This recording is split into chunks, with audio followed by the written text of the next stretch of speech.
Ah oui, alors il y a toujours je reçois des messages disant oui, vous dites qu'avant 1945 tous les grands esprits étaient antisémites. C'est pas vrai, ce qui est d'ailleurs évidemment pas vrai, puisqu'il y en a toujours un qui ne l'est pas, ou ne l'est qu'à moitié, ou l'est paradoxalement, etc. Et là, il y a un vieux débat qui court depuis des années avec certains crétins hystériques, notamment. Il y avait une espèce un mec qui s'appelle Asensio, ou je sais pas quoi, qui prétendait que Léon Bloy était un incroyable philosémite, parce qu'il avait écrit un bouquin qui s'appelle « Le salut par les Juifs ». Alors je pense que pour comprendre ce que veut dire ce livre, il faut d'abord bien s'intéresser au catholicisme de Léon Bloy, bien le lire, et puis bien lire aussi d'autres écrits de Léon Bloy, notamment les passages de description du juif dans le désespéré, pour voir que si Léon Bloy était un philosémite, il faut s'inquiéter de ce qu'est le philosémitisme.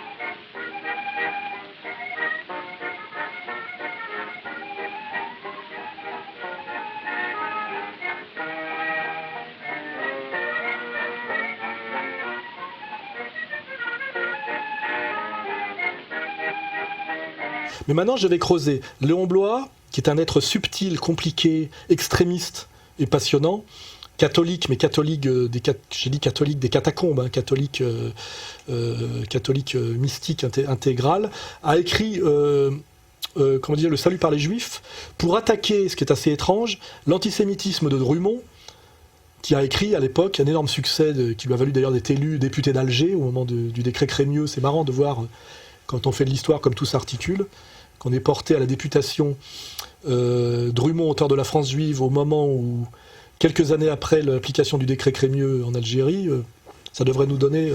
ça serait plutôt à Zemmour de commenter. Voilà. Enfin, donc, il y avait ce livre qui est un best-seller, qui s'appelle La France juive de Drummond, qui, je rappelle, vient de la gauche. On nous fait toujours croire que les antisémites sont des mecs d'extrême droite délirants. Drummond est un type qui vient de la gauche, qui, comme Bernanos, fait l'apologie a démarré dans la Commune de Paris, je crois, hein, Drummond. Commune de Paris, hein, voilà, c'est vraiment la gauche, puis la vraie gauche. Hein. Drummond écrit ce livre best-seller français qui s'appelle La France juive, où il montre le lent processus, comme avait fait Toussenel avant lui, de prise de pouvoir économique, puis politique sur la France de la communauté organisée, dont Rothschild est le symbole. Hein. Voilà, ce qui fait un gros livre très épais, qui est finalement de la sociologie et de l'histoire de la France de l'époque. Hein. Voilà. Et bizarrement, Léon Bloy a écrit un livre contre Drummond qui s'appelle Le salut par les Juifs. Et en fait, la thèse de Bloy, il dit finalement, il dit à Drummond, vous êtes jaloux des Juifs, car vous êtes des bourgeois, parce que vous reprochez aux Juifs de faire de l'argent à votre place. Or, faire de l'argent, c'est être damné par le Christ. Et donc, un bon catholique doit vivre en dehors de l'argent, qui est la damnation. Ça commence par le protestantisme et ça finit par la damnation. Et là, on est sur la sensibilité de Bernanos, sur la contradiction qu'il y a entre être un bourgeois et être un catholique. Un bourgeois catholique est forcément un être intrinsèquement en souffrance. On le voit très fortement chez Bernanos, un peu moins chez Mauriac. On peut être un protestant capitaliste, un protestant bourgeois. On ne peut pas être un catholique capitaliste, un catholique bourgeois. C'est une souffrance, et c'est ça qu'exprime l'œuvre de Bernanos. Et finalement, Bloy, en plus extrême, est là-dessus. Il dit finalement, vous, Drummond, reprochez aux Juifs de faire de l'argent à votre place. Et finalement, vous êtes un bourgeois, et le bourgeois est un juif de synthèse, jaloux des Juifs. Car finalement, le bourgeois fait de l'argent comme les Juifs, est un type qui a trahi le catholicisme et qui a trahi les évangiles, et qui finalement est antisémite pour des raisons de concurrence, alors que finalement, en valeur absolue, ils ont les mêmes valeurs. Et cette analyse est parfaitement vraie. Un juif est un bourgeois, un bourgeois est un juif de synthèse, et tout régime bourgeois, comme l'explique très bien d'ailleurs Karl Marx dans La question juive, a pour vocation historiquement à terme de mettre au sommet de sa pyramide de domination les juifs, puisque ce sont des super bourgeois qui, en plus d'être des bourgeois au niveau de leur pratique, sont des bourgeois avec une théologie et une eschatologie, alors que les autres sont des individus ou qui n'ont au mieux qu'une vision de classe. C'est-à-dire que finalement, l'efficacité commerçante et bancaire des Juifs est infiniment supérieure à celle du bourgeois, puisque le bourgeois n'est que bourgeois, alors que l'autre est un bourgeois mystique. Vous voyez ?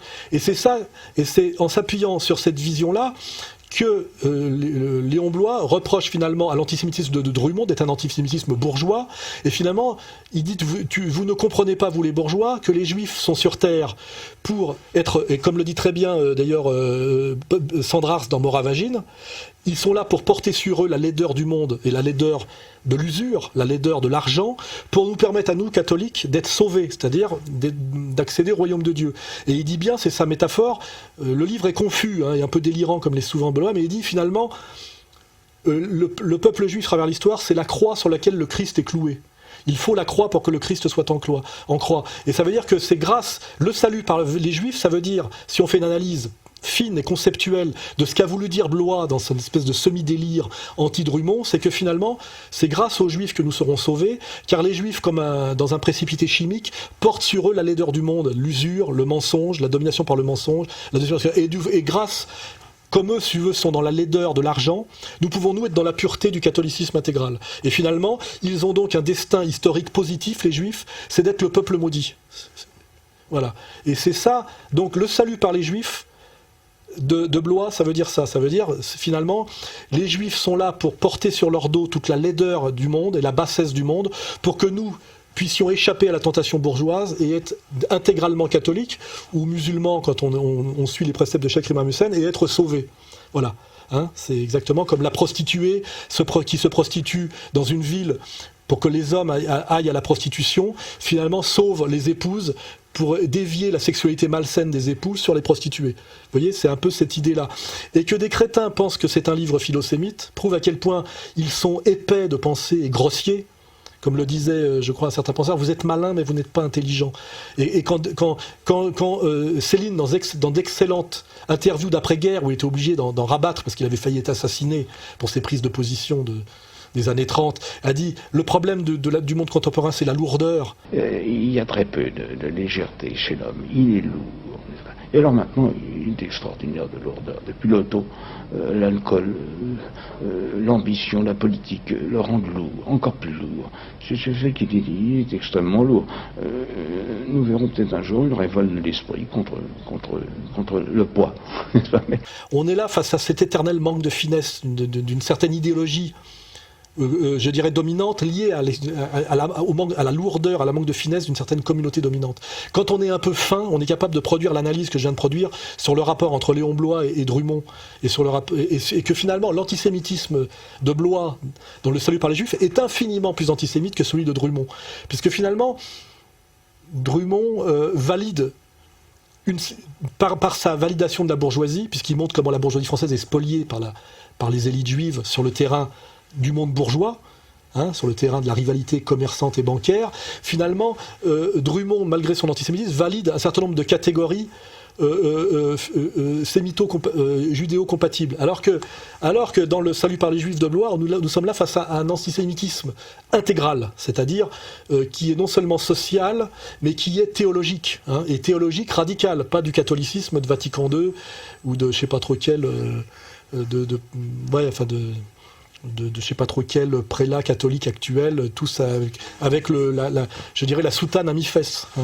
Voilà. Et je crois que le salut par les Juifs, quand on le lit avec finesse, la finesse dont parle Céline, et dont je suis aujourd'hui un des dépositaires, et qu'on ne retrouve ni chez Todd, ni chez aucun des intellectuels en cours aujourd'hui, je ne vais même pas citer de nom, parce que ce sont tous des lourdeaux à gros pieds, on voit que sans doute le salut par les Juifs de Léon Blois, et sans doute quand on le lit bien, et qu'on comprend par l'esprit de finesse et la saine utilisation du logos, et non pas par la dialectique casuistique et le pile-poule qui consiste à saucissonner phrase après phrase pour qu'on n'y comprenne plus rien, effectivement, avec une analyse du morpion que j'ai parfois sous les fesses, on peut penser que Blois est un philosémite en citant quelques phrases du salut par les Juifs, mais tant qu'on comprend ce que veut dire ce livre par une vision globale de type grec, de type hegélienne, cette pensée de la totalité, cette pensée de la vraie dialectique bien comprise, de la dialectique hegélienne, pas de la dialectique casuistique des déconstructionnistes Derrida ou des maîtres de la pensée poivrée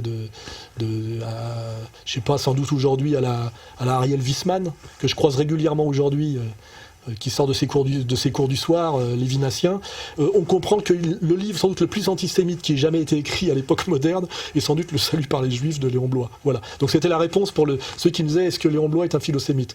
Oui, c'est un philosémite pour des raisons vertigineusement antisémites. Voilà.